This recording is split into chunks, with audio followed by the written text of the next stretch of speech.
네, 여러분 안녕하십니까? 오래간만에 뵙습니다. 국민 작가 복고일 선생님 모셨습니다. 어서 오십시오. 반갑습니다. 참 오래간만에 뵙겠습니다. 복고일 선생님 여러분들 잘 아시겠습니다만, 우리나라 현존하는 진짜 위대한 작가이기도 하지만 용감하신 분으로, 뭡니까? 제가 외람된 얘기지만 그 작가계에서 우파 목소리를 그렇게 대놓고 내시는 분이 많지 않으신 것 같더라고요. 좌파 목소리 내는 작가들은 무지하게 많은데 그래도 용감하게 복고일 선생님은 사실 그게 상식적인 얘기인데. 그게 우리나라만 그런 게 아니에요. 아, 그래요? 전 세계적으로 그렇습니다. 원래 예술이 좀 사회에 대해서 비판적이죠. 문학이 특히 그렇습니다. 그래서 미국도 보면 전부 다 좌파들이 있지 우파 작가들은 살아남기가 어렵습니다. 우리나라만 그런 게 아니에요. 아, 그렇군요. 근데 우리나라는 또 유독 좀 심한 것 같은데 어떻게 보십니까? 일본의 경우에 비춰봐도 그렇게 심한 건 아니에요. 아, 그래요? 그러니까 저 같은 사람이 뭐 많지는 않지만 또 찾아보면 또 없는 것도 아니고 네. 독자들이 현명하시니까. 이번에 또 선생님께서 물로 쓰여진, 이거 한번 띄워주세요. 물로 쓰여진 이름이라는 대하 소설. 이게 이제 5권짜리인데 여기 이렇게 세워놨는데 여기 화면에 나옵니다. 복고일 선생이 여기 뭐 힌트가 되시겠습니다만 이승만 선생님 목숨을 담보로 잡히고 쓴 건국 대통령의 일대기인데요. 이승만 저도 뭐 이거 지금 다는 못 읽었습니다만 읽고 있는 중인데 저도 몰랐던 내용 이게 굉장히 많더라고요. 이승만 대통령이 여러분들 뭐 어렴풋이 안다고 생각하는 거 그거 착각입니다. 일단은 우리가 너무 모르고 있더라는 거. 저는 우파 평론가임에도 불구하고 고백하면은 너무 몰랐다 이승만에 대해서 우선 그걸 고백합니다. 어떻게 이렇게 쓰게 되셨습니까 이 책을? 저기 나온 얘기는 출판사에서 좀 책 좀 팔려고 좀 과장한 거. 홍보 문구로? 예. 그 출판사에서 책 한 권도 팔기 위해서 애쓰는 그 직원들 생각하면 뭐라고 할 수도 없어요. 그럼요. 예. 그 마케팅이니까. 그런데 저는 다행히 지면을 얻을 수 있어가지고 연재를 하면서 슬금슬금 썼습니다. 위대한 인물의 그 긴 삶을 쓰려면 조급하게 달려들 수가 없어요. 그렇죠. 천천히 저도 배워가면서 나도 내가 우남이라는 분을 이런 면도 있는 걸 내가 몰랐구나. 이런 면은 내가 판단이 짧았구나 하면서 배우는 과정이었습니다. 책을 쓰는 게 알아가는 그 탐색의 과정이셨군요. 원래 책은요 알아서 쓰는 것이 아니라 쓰기 위해서 아는 법입니다. 그렇죠. 그러니까 어떤 전문가도 책을 쓰면서 다시 공부하게 마련해요. 맞습니다. 네. 독자들께서도 우남에 대해서 잘 아시는 분들도 많으실 텐데 또 다시 작가 입장에서 바라본 우남 어떤가 한번 살펴보시는 것도 재미가 있으실 겁니다. 다만 대하소설이라 요새 시간이 금쪽 같은 가치를 재는데 대하소설 내면 뭐 시대착오적입니다. 그래서 아닙니다. 그저 우리 유튜브도 쇼츠 1분짜리 영상이 대세인 시대에도 그건 그거대로 현대의 어떤 트렌드라면 또 대하소설도 있어야죠. 특히 이승만에 대해서 다루면서 무슨 짧은 책 한 권으로 다룰 수가 있겠습니까? 다룰 수가 없죠. 사실 저는 5권도 짧다고 보는데 어떻습니까, 선생님? 쓰시다 보니까. 그래요. 이승만이라는 그 위대한 인물이 그 국제 무대에서 활동을 할 때 이분이 왜 이런 것을 했는가 하고 의문이 들 때가 많아요. 근데 그것을 그런 운암의 판단과 행동이 나오도록 만든 국제적인 요인들, 네. 특히 그 2차 대전 당시의 상황을 좀 참고자료로 제시한 셈이에요. 네. 그러니까 궁극적으로 운암에 대한 평가를 할 때는 독자들이 내릴 수 있도록 되도록이면은 저희 개인적인 판단은 상같습니다. 네. 그게 이 작품의 생명을 오래 가도록 하는 길이라고 생각했거든요. 이런 책은 뭐 제가 외람됩니다만 무슨 시류에 말하자면 히트 상품, 베스트셀러 이런 걸 노리고 기획한 것보다는 하나의 그 뭐 우리 역사 교과서처럼 10년이 가고 20년이 가도 후대주 그냥 이게 왜 우리가 이제 삼국지 왜 뭐 젊었을 때 읽고 나이 먹어서 또 읽고 이런 식으로 그런 말하자면 목적으로 쓰신 게 아닌가 그렇게 사료됩니다만 예. 우리 문단에서 이승만이라는 인물을 주제로 삼아서 글을 쓰는 사실 위험합니다. 우선 문단에서 들어설 틈이 없어요. 예. 문단도 하나의 생태계인데 그렇죠. 전부 다 그것이 엔티 이승만으로 이렇게 되어 있기 때문에 장악하고 있으니까 출판계라든가 그러니까 지면을 얻는 게 힘들었어요. 네. 다행히 중앙일보 이거 월간중앙 네. 호의를 얻어가지고 7회 동안 썼으니 뭐 우여곡절도 많았죠. 네. 그 이제 그 동안에 이제 이승만에 대한 뭐 여러 가지 이제 책들도 나오고 우리가 이제 뭐 어렸을 때부터 배운 것도 있지만 이 책에서 대하 소설에서 중점적으로 강조한 것은 어떤 흐름입니까? 그냥 일대기입니까? 아니면은 어떤 흐름을 중점적으로 다루신 겁니까? 저는 이제 써가면서 처음에 쓸 때는 잘 몰라요. 네. 이 긴 작품은 작가가 쓰다 보면 언제부턴가 작품이 작가를 끌고 나가요. 아, 작품의 논리가 있는 겁니다. 작품 나름의 생명력이 있어가지고 작가를 끌고 나. 그때 딱 느낌이 와요. 아, 이제는 작품이 되어가는구나. 작가 이제 일일이 간섭하는 것이 아니라 작품 스스로 생명력을 갖춰가지고 인공지능처럼 지가 끌고 나갑니다. 딥러닝이네요. 예. 그래. 그게 딱 오는 순간 아, 이제는 이 작품이 최소한도의 그 자격을 갖추었구나. 졸작은 면하는구나 이런 생각이 들죠. 그럴 때 제가 느낀 것은 그래요. 아까 지금 말씀하셨듯이 이승만에 관한 책이 아주 적은 건 아닙니다. 네, 많이 상당히 나왔죠. 많아요. 여러 면에서. 뛰어난 만화 작가들이 만화로도 이승만 그렇죠. 삶을 다루겠거든요. 그게 하나의 생태계를 이룰 것 같아요. 그러니까 여러 가지 종류의 이승만 전기도 나오고 논문도 나오고 만화도 나오고 그 다음에 지금 얘기한 대로 유튜브에서 다루는 것도 많고 영상 다큐도 나오고 그러잖아요. 그런 것들이 어울러지고 또 거기서 적대적으로 이승만을 아주 악한 으로 몰기 위해 가지고 비난 일색으로 그 내용을 구성하고 거기다가 모함까지 하는 작품들이 있습니다. 그것들까지 포함해 하나의 생태계를 이룬다고 생각하거든요.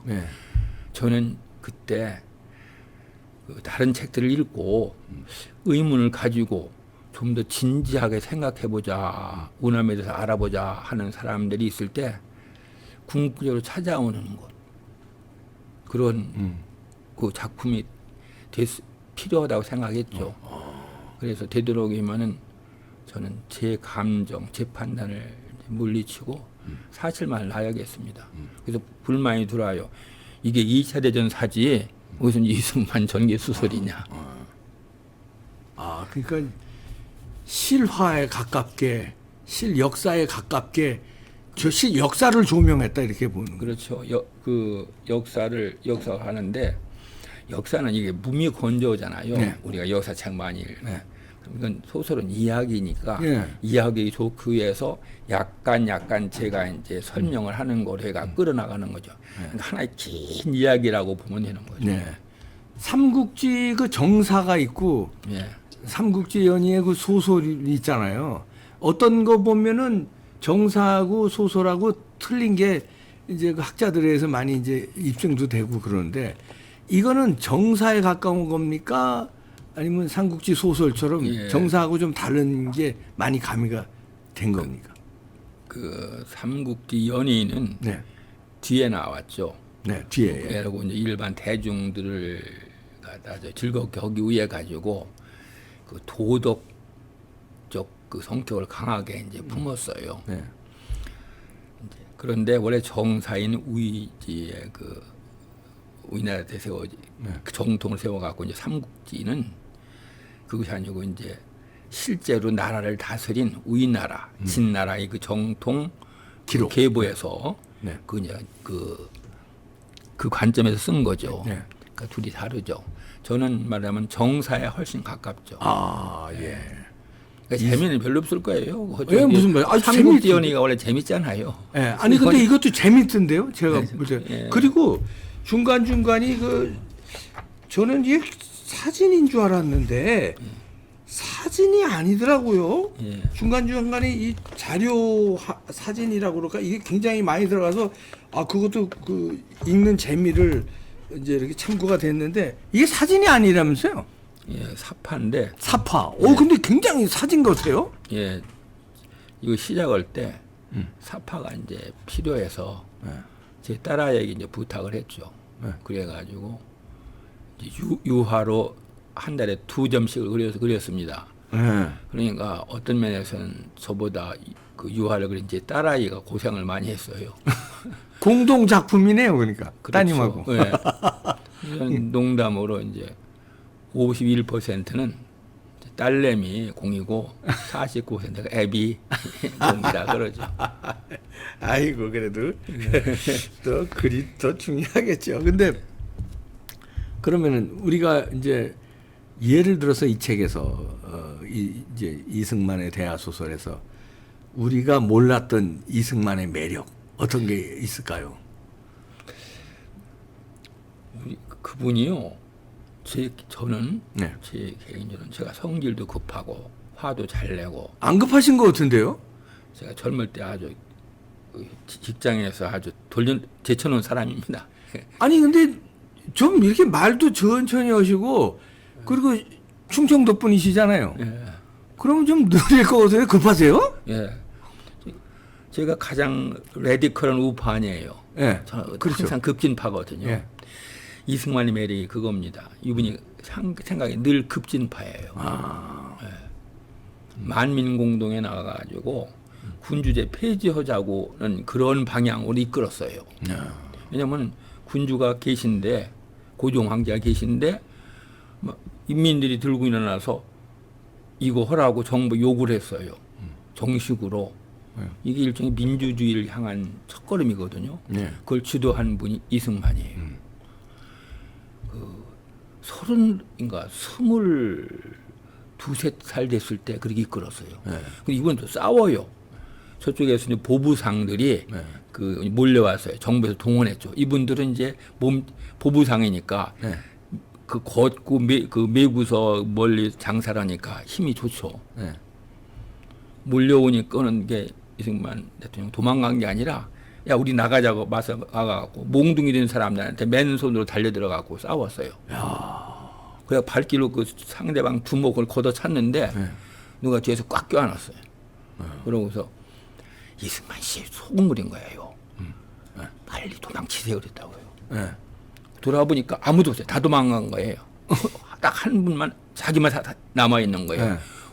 그래야 순간적으로 판단해갖고 걷어차던 그 상대를 비집고 그 군중 속으로 들어갔어요. 저쪽 네. 보부상 쪽으로. 네. 그중 밀려오니까 앞에서 있는 애를 모르잖아요. 네. 뚫고 나가니까 이승만이 적인 줄 몰랐죠. 그게 살아남은 거예요.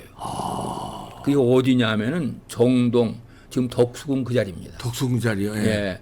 거기서 고로 넘어가면은 배지학당 있죠. 네. 배지학당 출신이잖아요, 또 이승만 그렇죠. 대통령이. 거기 들어가니까 거기에 거기 말하자면 소굴입니다. 독립파에. 근데 친구가 있다가 울면서 이승만이 맞아 죽었다고 외치더래요. 예. 나 여기 있다. 그날 신문에 이승만이 정말로 보부상단한테 맞아 죽었다고 났어요. 그러니까 급진파에다가 수틀리면 가서 발길지라고 싸운 분이에요. 그분이 위대한 그런 포용력이 넓은 그런 지도자로 자라나는 과정은 참 감동적입니다. 그러니까 어떻게 보면 어려서부터 예. 그 목숨 건 행동, 그 아주 그 용감한 행동을 예. 많이 했군요. 그렇죠. 그러니까 원석이 강하고 결이 잘 나야 그걸 다듬어져가 원석해졌을 때 좋은 그 무기나 집기가 되는 겁니다. 원석이 흐물흐물하면 아무리 다듬어 봐야 안 되죠. 세월이 가도 진흙이 나중에 그 뭐가 될 수 없지 않습니까? 그렇죠. 그러니까 강한 돌을 다듬으면 좋은 그 물건이 되듯이 사람의 성격은 그런 것 같아요. 약한 사람이 강해지는 경우는 드물어요. 제가 볼 때는 생각하는. 근데 이승만처럼 아주 강한 분, 그러면 세월에 닦여가지고 좀 원숙해지면은 정말 대정치가가 나오는 거죠. 근데 그 왜 좌파들은 이승만을 그렇게 뭐 이렇게 말하자면 폄훼를 넘어서 악당으로 이렇게 몰까요?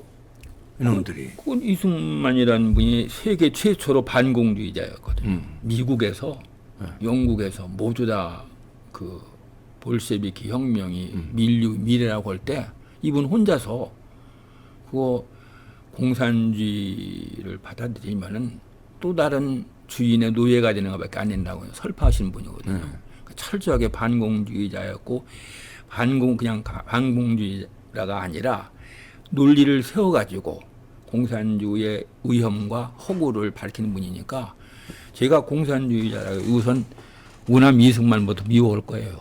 그 당연한 겁니다. 그리고 또 김구하고 비교하면서 김구 선생은 좌파들의 아주 우상으로 여기고 물론 김구 선생이 독립운동한테 엄청난 훌륭한 일을 하셨죠. 근데 이승만은 역적으로 몰고 김구는 완전 위대한 또 투사, 애국지사로 만들고. 그 상황을 보면 이래요. 김구라는 분은 그분도 이제 행동파죠. 그분도 강하죠. 예, 강하고 훌륭한 분이고 공이 많죠. 그분이 어려운 처지에서 임시정부 혼자 이끌었잖아요. 이봉창, 윤봉길 두 이사의 그 테러입니다. 천황을 향한 테러, 일본군 지휘관들 향한 테러를 해갖고 임시정부가 명맥을 유지한 겁니다. 김구라는 지도자가 없었으면 임시정부는 오랫동안 성공적으로 존속할 수가 없었어요. 문제는 이분이 그 남북 협상에 참여하셔가지고 대한민국의 그 세우기 위한 총선거, 지연국회를 구성하기 위한 총선거를 할 때 남북 협상에서 참여해가지고 북한이 주도한 그 성명서에 서명을 했어요. 그 성명서는 그래서 핵심은 남한에서 총선거를 다 치러봤자 그것은 반쪽짜리에 불과하고 남한 인민들이 총의를 대변하는 것이 될 수 없다고 저주에 가까운 얘기를 했어요. 그때 서명하신 거거든요. 그러니까 그 뒤로부터는 백범 선생님께서 남한에서 설 땅이 없으셨어요. 그렇죠. 그러니까 그거는 백범께서 말년에 판단을 잘못하신 것에서 나오는 거예요. 그러니까 그건 사실 이승만과의 문제는 아닙니다. 이승만, 김구 자신이 그 평생 쌓아올린 공을 말년에 한순간에 그걸 허무신 거예요. 그게 안타깝죠. 그러니까 이승만과 김구를 나란히 할 필요 없어요. 이승만은 올곧게 그냥 끝까지 갔고 김구 선생은 중간에 막판에 가가지고서 판단을 잘못하셔가지고 자신의 업적을 허무는 그 가장 비참한 비극의 주인공이 되신 거죠. 그러네요. 안타깝네요. 어떻게 보면. 안타깝죠. 그러니까 그 훌륭한 그분이 목숨 걸고서 이제 그 운동하시는 분인데 그 나중에 가가지고는 그 김일성 일당의 꼬임에 넘어간 거죠. 예. 그렇게 따라갈 수밖에 없었던. 그분은 그리고 또 그때 같이 참여하신 분이 김규식 선생님 아닙니까? 네. 김규식 선생님 결국 납치됐잖아요, 북한으로. 그분 둘 다 말년에 가장 막판에 잘못 판단하신 거죠. 네. 그러니까 저는 가끔 이번 가끔 저도 이거 말년에 나도 그 잘못해가지고 그 어설픈 행동 하지 않을까 하는 걱정이 가끔 들어요. 아유. 뭐 사람 누구나 이제 실수하고 그러는데 정치 지도자들이 판단 잘못해서 실수하면 이제 오판을 하면 전쟁도 일으킬 수도 있고 그렇죠. 그렇잖아요. 근데 이 김구 선생은 일생을 애국투사, 독립투사로 했는데 그때 그 김일성 게임에 넘어가서 판단 미스한 게 우리가 혼란스러워요. 그래서 김구에 대한 평가하려면요 아주 혼란스럽습니다. 저는 제가 이제 강조한 거죠. 이승만 대통령하고 김구 대통령을 엮으면 안 돼요. 근데 쟤네들은 그 대립적으로 주사파들이 그게 바로 그거거든요. 그러니까 김구 선생을 앞세워 갖고 이승만의 정책을 비판해 왔거든요. 그러니까요. 그게 남로당 때부터 일입니다. 예. 그러니까 분리해 가지고 한국은 끝까지 우파 지도자로서 대한민국의 자유주의와 민주주의와 특히 시장경제 체제를 안착시킨 분이고 다른 분은 그분 나름으로 가다가 말년에 판단을 흐렸다. 둘 엮을 필요가 없어요. 근데 그때만 해도 김구 선생이 판단할 때만 해도 김일성이 저 집단이 3대 세습으로 저렇게 저 독재로 갈 거리라고는 상상도 못 했을 거예요. 그러니까 나름대로의 그 어떤 이제 통일이 돼야 된다. 이런 순수한 생각으로 김일성이가 또 사탕 발림했겠죠. 그 오늘날 타임머신 타고 만약에 김구 선생이 다시 돌아와서 지금까지 김일성, 김정일, 김정은으로 이어져서 북한 인민들 저렇게 탄압하고 이런 걸 지금 보신다면 아이고 내가 왜 그때 실수를 했나 이게 뼈저리게 후회하실 겁니다. 그 차이는 그러니까 이승만과 김구의 차이는 이승만은 공산주의 본질을 꿰뚫어 보신 분이에요. 그렇죠. 그래서 권력이 집중되고 그리고 인민들은 노예가 된다. 하는 걸 꿰뚫어 보신 건지. 김구 선생님은 거기까지는 미치지 못하셨죠. 그러니까 당시는 모든 사람들, 미국의 루스벨트 대통령이 그렇게 공산주의자를 좋아하셨어요. 그분이 뉴딜도 본질적으로는 공산주의 사회주의 정책이죠. 그게 이제 공산주의를 지향하는 그 정책이 미국처럼 튼튼한 자본주의 사회에서 뉴딜이 나왔다는 것은 거의 혁명적인 그렇죠. 변화입니다. 그러니까 그렇게 세계 지도자들이 전부 다 그 공산주의에 대해서 위협에 대해서 모르고 이제 정책을 폈을 때 나라도 없는 임시 정부의 대통령이 지네 그것도 예전에 지난 양반이 전 세계를 향해 갖고 외쳤죠. 공산주의 위험하다. 그리고 그것이 나중에 옳다는 게 증명이 됐잖아요. 6.25 전쟁을 겪고 나서 이 대통령이 하도 고집이 세고 미국 말을 안 들으니까 아주 질렸던 장군들이 지휘관들이 나중에 탄핵을 했어요. 그래서 다 숭배했어요.